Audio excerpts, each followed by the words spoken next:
વંદે માતરમ વિદ્યાર્થી મિત્રો, ધોરણ 8 ની અંદર ગણિત વિષયમાં આપણે લાસ્ટ લેક્ચરની અંદર ચેપ્ટર નંબર 11 માપન છે એને આપણે પૂર્ણ કરેલ. હવે ચેપ્ટર નંબર 5 માહિતીનું નિયમન. ચેપ્ટર નંબર 5 ની અંદર તમામ પ્રકારની માહિતીઓને કઈ રીતે તમે દર્શાવી શકો, એને સમજવી હોય તો કઈ રીતે સમજી શકાય, એના ઉપર આખું ચેપ્ટર રહેલું છે.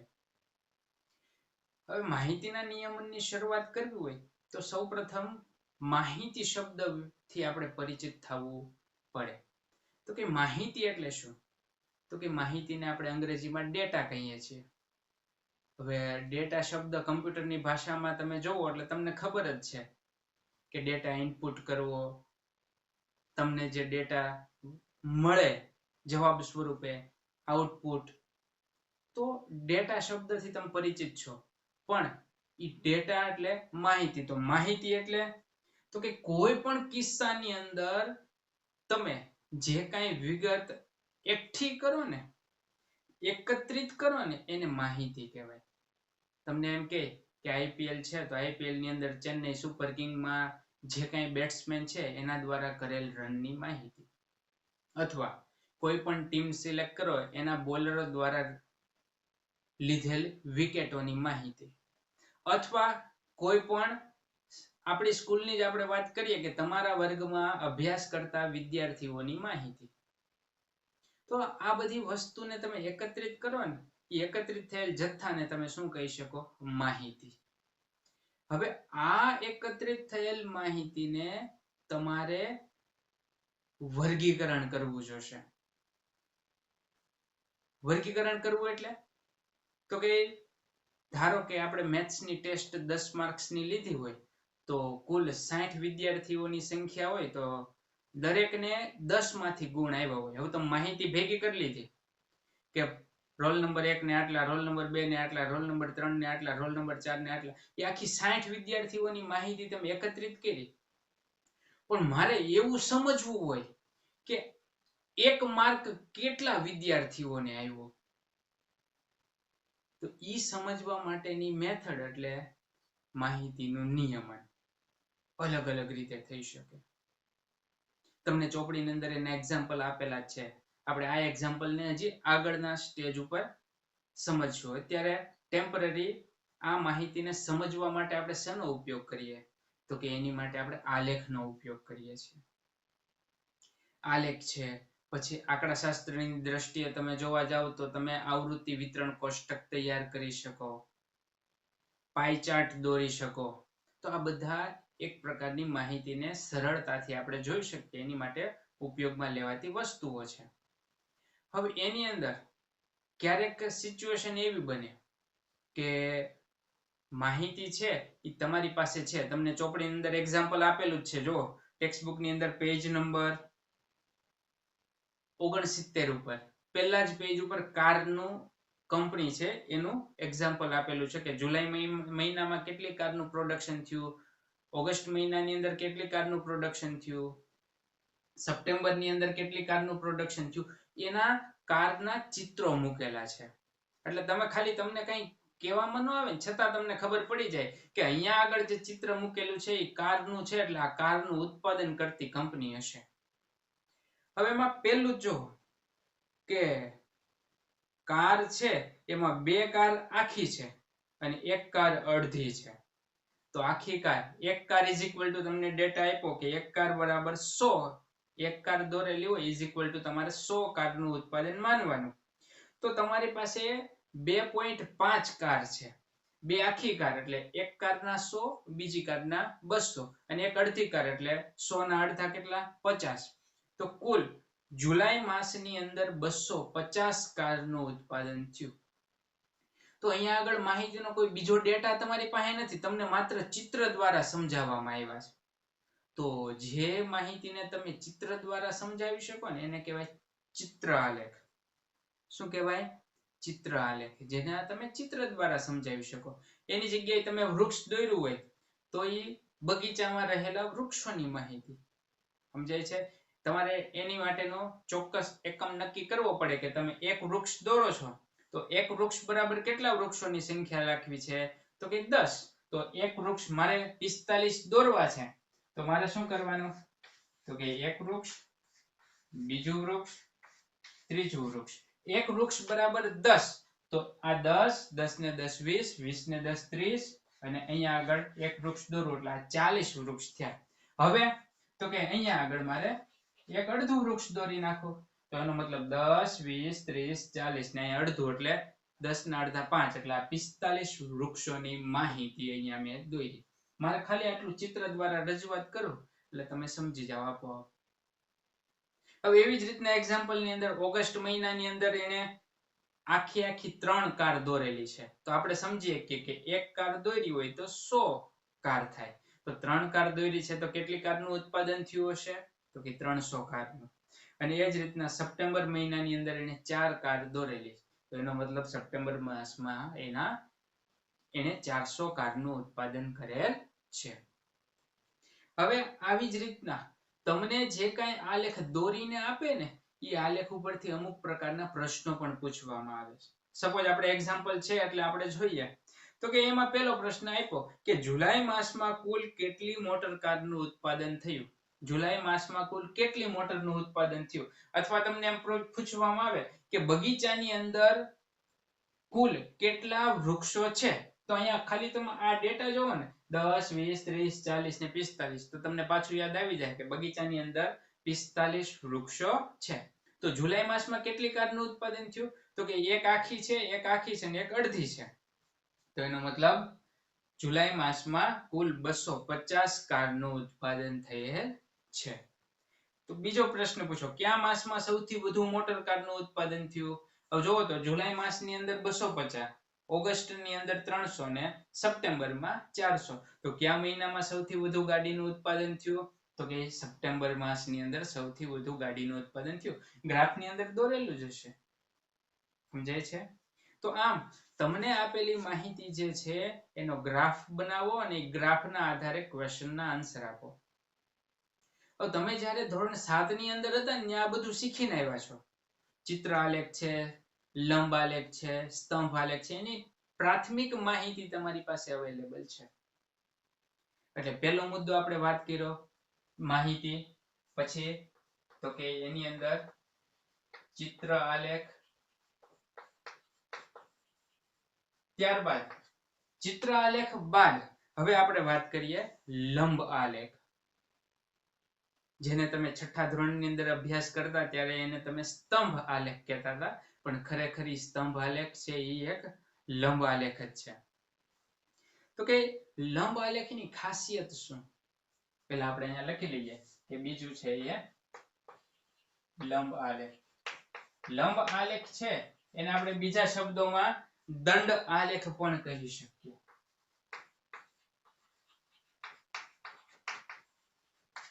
લંબ આલેખને આપણે બીજા શબ્દોમાં દંડ આલેખ પણ કહી શકીએ.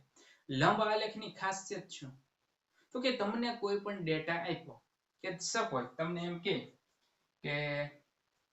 બગીચામાં લીમડાના વૃક્ષ તો કે 7, પીપળાના વૃક્ષ તો કે 9, આંબો તો કે આંબાના વૃક્ષ છે એ 5 છે. તો આપેલ માહિતીનો લંબ આલેખ દોરો. હવે લંબ આલેખ આપણે દોરવો હોય ને એટલે આપણે ખાસ યાદ રાખવું જોશે. તો કે સૌથી પહેલા તમને ખબર છે કે આલેખ દોરવા માટે એક x અક્ષ લેવો પડે અને એક y અક્ષ લેવો પડે. આને કહેવાય x અક્ષ, આને કહેવાય y અક્ષ. x અક્ષની સામેની સાઈડ x ડેશ આવે, y અક્ષની સામેની સાઈડ y ડેશ આવે. આ બંને યામાક્ષો છે. આને કહેવાય શિરોલંબ રેખા અને આને કહેવાય સમક્ષિતિજ રેખા. ખ્યાલ આવ્યો? x અક્ષ હંમેશા સમક્ષિતિજ હોય અને y અક્ષ છે એ હંમેશા શિરોલંબ હોય. હવે આની અંદર તો કે જે કાંઈ તમને માહિતી આપી વૃક્ષોની માહિતી, આંકડાકીય માહિતી અહીંયા છે. કોઈ પણ આલેખની અંદર આંકડાકીય માહિતી હોય અથવા જો વર્ગીકૃત માહિતી હોય તો વાત અલગ છે, એની આપણે પાછળથી વાત કરશું. પણ લંબ આલેખની વાત કરતા હોય એમાં જો આંકડાકીય માહિતી હોય એ હંમેશા y અક્ષ ઉપર આવશે. અને જે કાંઈ વસ્તુ આપી છે એ હંમેશા x અક્ષ ઉપર આવશે. તો આની અંદર આંકડાકીય માહિતીમાં 7, 9 ને 5 છે. એનો મતલબ તમારી સૌથી મોટામાં મોટી માહિતી કોણ? 9. તો તમારા ગ્રાફની અંદર એક એક સેમીના ચોરસ બોક્સ આપેલા હોય તો એની અંદર તમારે વધુમાં વધુ કેટલા જોઈએ છે? તો કે 9 સેમી સુધી ચાલવાનું. તો 1 સેમી બરાબર એક વૃક્ષ તમે લઈ શકો. તો કે 1 સેમી એ 1, તો 2 સેમી એ 2, 3 સેમી એ 3, 4 સેમી એ 4, 5 સેમી એ 5, 6 સેમી એ 6, 7 સેમી એ 7, 8 સેમી એ 8 અને ઉપર આપણે જવા દઈએ એટલે અહીંયા આગળ 9 સેમી થશે. મારે સૌથી મોટી માહિતી 9 છે તો 9 સેમી સુધી ચાલવાનું. હવે તો કે હવે x અક્ષની વાત કરો. તો x અક્ષ ઉપર તમારે આ વસ્તુ આપવાની. વસ્તુ શું છે? તો કે વૃક્ષોની સંખ્યા.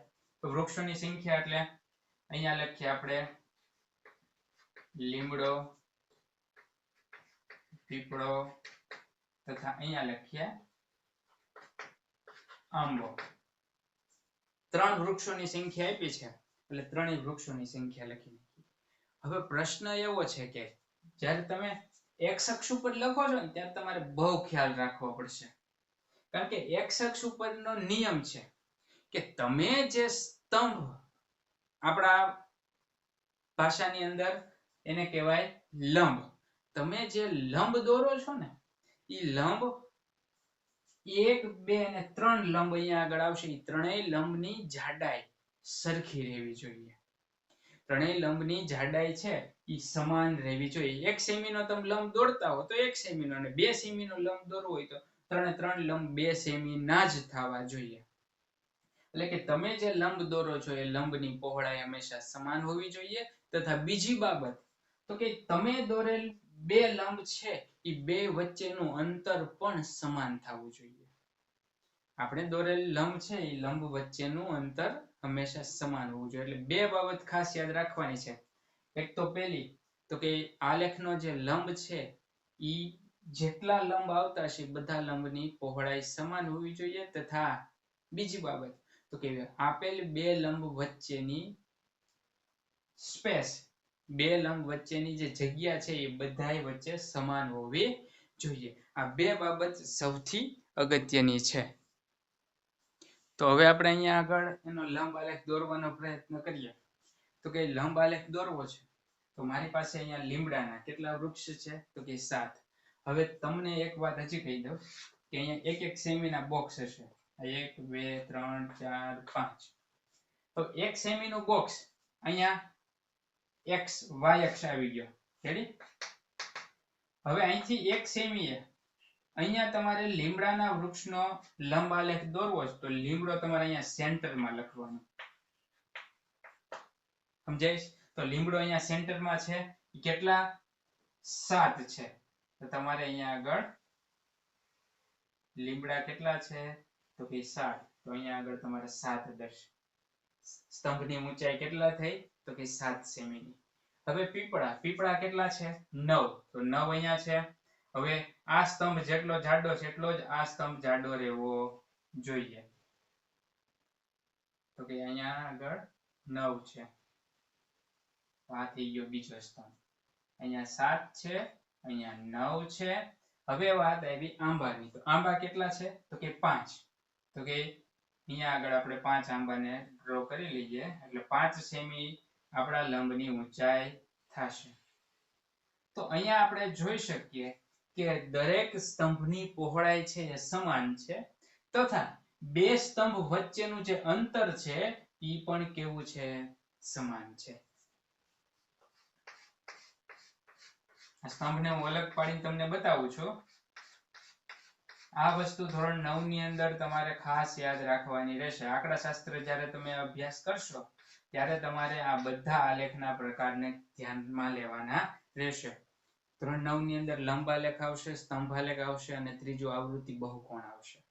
એટલે આ તો ખાસ તમારે ફરી પાછું આવવાનું જ છે એટલે અત્યારે જ તમારે યાદ રાખી લેવાનું છે. લંબ આલેખની અંદર સ્તંભની પહોળાઈ સમાન અને 2 સ્તંભ વચ્ચેની જગ્યા પણ સમાન હોય છે. આ થઈ લંબ આલેખની વાત. અને y અક્ષ ઉપર હંમેશા એની સંખ્યાત્મક માહિતી આવશે અને x અક્ષ ઉપર એની જે કંઈ વસ્તુ આપી છે તે અહીંયા શું વસ્તુ આપી છે તો કે વૃક્ષોના નામ અને અહીંયા તો કે વૃક્ષોની સંખ્યા ખ્યાલ આવે છે જે કઈ ડેટા આપ્યો હોય એ ડેટા અહીંયા લખી નાખવાનો y અક્ષ છે એમાં સેમીમાં માપ મુજબ હાલવાનું થાય એટલે અહીંયા બે યામાક્ષો જ્યાં છેદે ત્યાં શૂન્ય હોય 1 સેમી 1 તો 2 સેમી 2 3 સેમી 3 તો 10 સેમી 10 તો અહીંયા તમારે પ્રમાણ માપ છે એ પણ લખી નાખવું પડે કે પ્રમાણ માપ y અક્ષ પર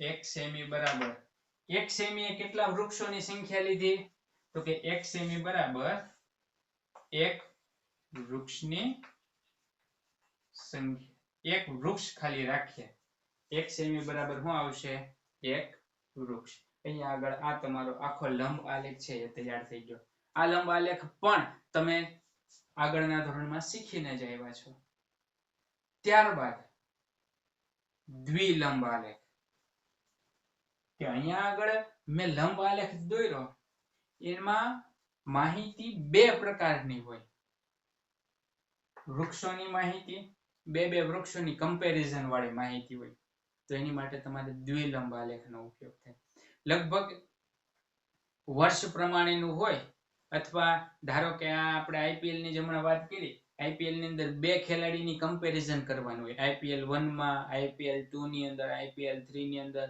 બે માંથી કોણે વધુ રન કર્યા એના ગ્રાફ તૈયાર કરવાના થાય ખ્યાલ આવે છે જો આને હું ઇરેઝ કરી નાખું પછી આપણે લંબ આલેખની વાત કરીએ સ્તંભ આલેખની જે કઈ માહિતી છે એ સંપૂર્ણ તમારે યાદ રાખવાની રહેશે ખ્યાલ આવ્યો સોરી લંબ આલેખની બધી જ માહિતી તમારે યાદ રાખવાની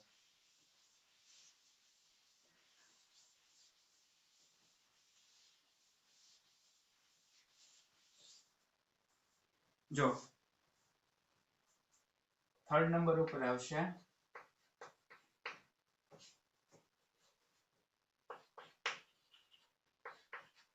દ્વિલંબ આલેખ દ્વિલંબ આલેખ એટલે તો કે જે લંબ આલેખમાં બે પ્રકારની માહિતીને એક સાથે દર્શાવવાની છે બે પ્રકારની માહિતીને તમારે એકી સાથે બતાવવાની છે તો એનો મતલબ એનો ઉપયોગ આપણે દ્વિલંબ આલેખની અંદર કરીએ આપણી ટેક્સ્ટ બુક ની અંદર ઉદાહરણ આપ્યું જ છે કે ગણિત વિષયમાં કોને કેટલા માર્ક્સ આવ્યા હતા 2 વર્ષની ગણતરી કરી છે કે 2005 6 અને 6 7 આપણે તમને હેલું લાગે એવી માહિતી ઉપયોગમાં લઈએ તો કે સચિન અને ગાંગુલીએ આઈપીએલ માં કરેલ રનની ગણતરી સચિન અને ગાંગુલી એ બેની જોડી છે ને આપણે અહીંયા આગળ એનો ગ્રાફ બનાવી દઈએ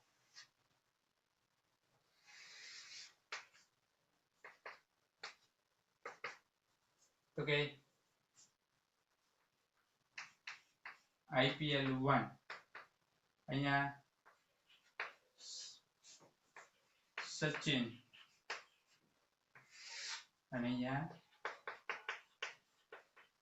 ગાંગુલી આ બેના રનની ગણતરી આઈપીએલ માં સચિને કેટલા રન કર્યા તો કે સચિને ઈ આઈપીએલ માં ધારો કે 100 રન કર્યા જ્યારે ગાંગુલીએ તો કે એને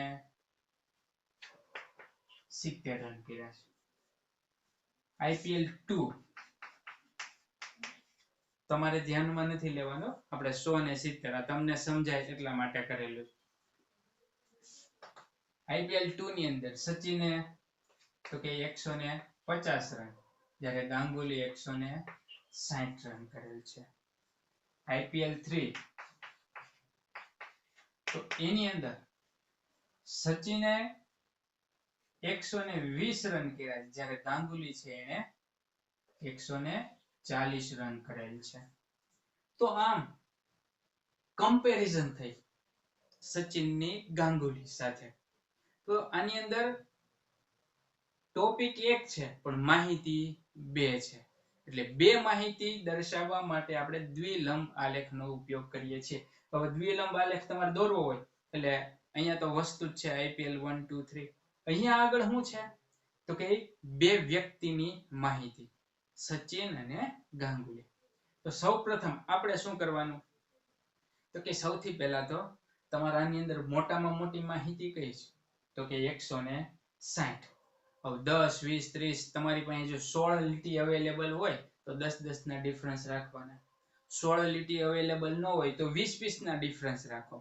20 40 0 થી 20, 1 સેમી બરાબર 20, 2 સેમી બરાબર 40, 3 સેમી એ 60. 20 20 ના ડિફરન્સ હાલો એટલે 8 લીટી જોઈ. 8 20 8 160. 8 લીટીએ તમારો ગ્રાફ ક્લિયર થઈ જાય. અને 16 લીટી હોય તો 10 10 ના ગેપે ચાલો એટલે તમારે આરામથી ચાલે. આપણે 20 ના ગેપે ચાલીએ. અહીંયા 0 છે તો 20, અહીંયા 40 60 80 100 120 140 160. આ છે y, અહીંયા આવશે y ડેશ, આ x ડેશ આવશે, અહીંયા x આવશે. ખ્યાલ આવ્યો? હવે અહીંયા IPL 1, અહીંયા લખીએ IPL 2, અહીંયા લખીએ IPL 3. હવે સચિન અને ગાંગુલીના બેયના ગ્રાફ અલગ કરવા જોઈએ. આપણે અહીંયા દોરી નાખીએ કે સચિન ના રન તો કે ઈ ગ્રાફ કેવો દોરશું તો કે આવો લીટાવાળો, અને ગાંગુલીના રન તો કે ઈ ગ્રાફ કેવો દોરશું તો કે ટપકાવાળો. આપણે અહીંયા નિશાન કરી દીધા, સંજ્ઞા આપી દીધી કે સચિનનો ગ્રાફ આવો છે ને ગાંગુલીનો ગ્રાફ આવો. પેલી માહિતી સચિનની છે તો સચિનનો પેલા ગ્રાફ દોરીએ. તો કે સચિનનો ગ્રાફ દોરવા માટે તો કે 100 સુધી 100 રન એને કર્યા એટલે અહીંયા આવશે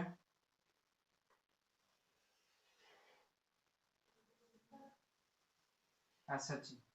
હવે ગાંગુલી એની કમ્પેરિઝનમાં એને કેટલા કર્યા 70. હવે 60 અને 80 ની એક્ઝેક્ટ વચ્ચે કેટલા આવે 70. તો અહીંયા 70 છે, આ છે ઈ 100 છે. રેડી? હવે આપણે ઈ ગ્રાફની સંજ્ઞા આપી દો એટલે તમારે જોવું હોય ત્યારે તમને ખબર પડે. રેડી? હવે બીજું તો કે બીજી IPL ની 100 સચિને કેટલા કર્યા 150 એટલે 140 અને 160 ની વચ્ચે આવશે. 140 અને 160 ની વચ્ચે.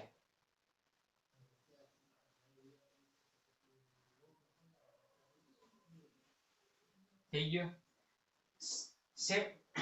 ગાંગુલીએ કેટલા કર્યા તો કે એને 160 કર્યા તો આપણે 160 એને ટચ કરાવી દઈએ તો IPL 2 થઈ ગઈ. સચિન જ્યાં તમે દર્શાવ્યો ત્યાં તમે એ રીતના લીટા કરી દો, ગાંગુલી જ્યાં છે ત્યાં ટપકા કરી દો. ત્યારબાદ IPL 3 છે, એમાં સચિને 120 રન કર્યા છે, 120, અને ગાંગુલી 140 રન કર્યા છે. 140 અને 150 160 બેયને દર્શાવી દો.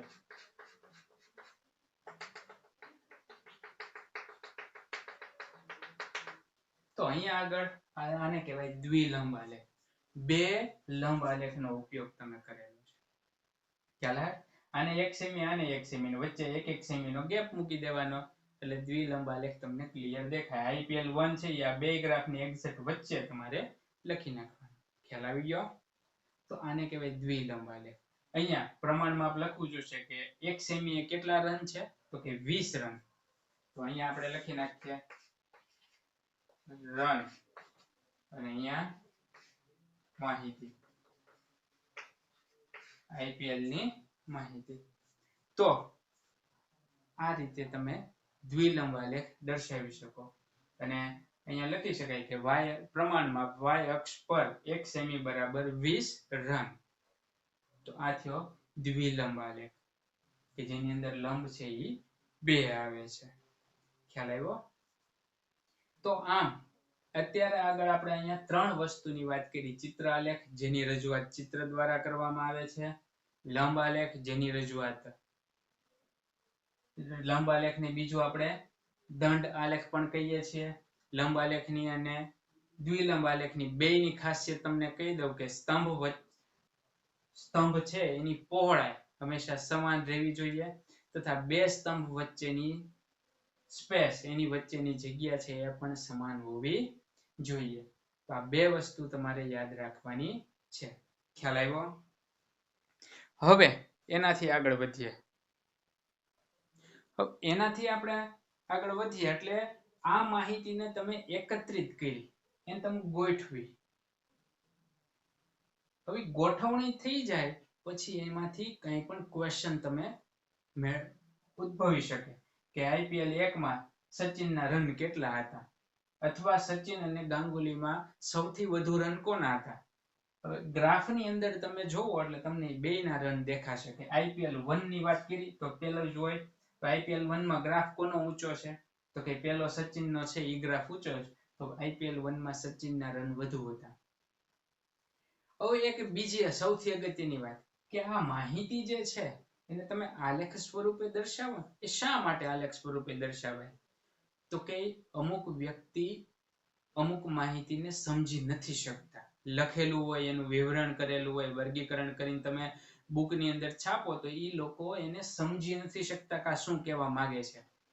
એને આખું એના ઉપર તૈયારી કરવી પડે ત્યારે એ સમજી શકે. પણ ઈ જ વસ્તુ જો તમે ગ્રાફ સ્વરૂપે દર્શાવો માહિતી આલેખ સ્વરૂપે દર્શાવો ને એટલે એ ઈઝીલી સમજી શકે. કોઈ પણ અભણ વ્યક્તિને તમે કહો કે આ બેમાં સૌથી વધુ ક્યાં છે તો કે ઈ ગ્રાફના લંબ જોઈને કહી દેશે કે આ મોટું છે ને આ નાનું છે તો વધુ અહીંયા હશે ને ઓછું અહીંયા હશે. સરળતાથી સમજી શકે. ચિત્ર આલેખની વાત કરી તો એ ચિત્ર જોઈને ગમે એવી અભણ વ્યક્તિ ચિત્ર જોઈને કહી દેશે કે આમાં આટલી જ વસ્તુની ગણતરી થાય. તો આ માહિતીને તમે જ્યારે આલેખ સ્વરૂપે દર્શાવો ને ત્યારે એકદમ સરળતાથી આપણે એને સમજી શકીએ છીએ. એટલા માટે આપણે આલેખનો ઉપયોગ કરીએ છીએ. હવે આગળ જતા માહિતીની ગોઠવણી આવશે. ઈ માહિતીની ગોઠવણી કઈ રીતે કરવી એની ચર્ચા આપણે નેક્સ્ટ લેક્ચરની અંદર કરશું. હાલ તમારી પાસે જો પ્રેક્ટિસ વર્ક અવેલેબલ હોય તો પ્રેક્ટિસ વર્કની અંદર પહેલા પેજ ઉપર એની થિયરી આપેલી હશે. એ થિયરી તમારે લખી લેવાની છે. ખ્યાલ આવ્યો? અથવા હું તમને થિયરી મોકલીશ જ. રેડી? મોકલું એટલે તમારે એમાંથી લખી લેવાની રહેશે. ખ્યાલ આવી ગયો?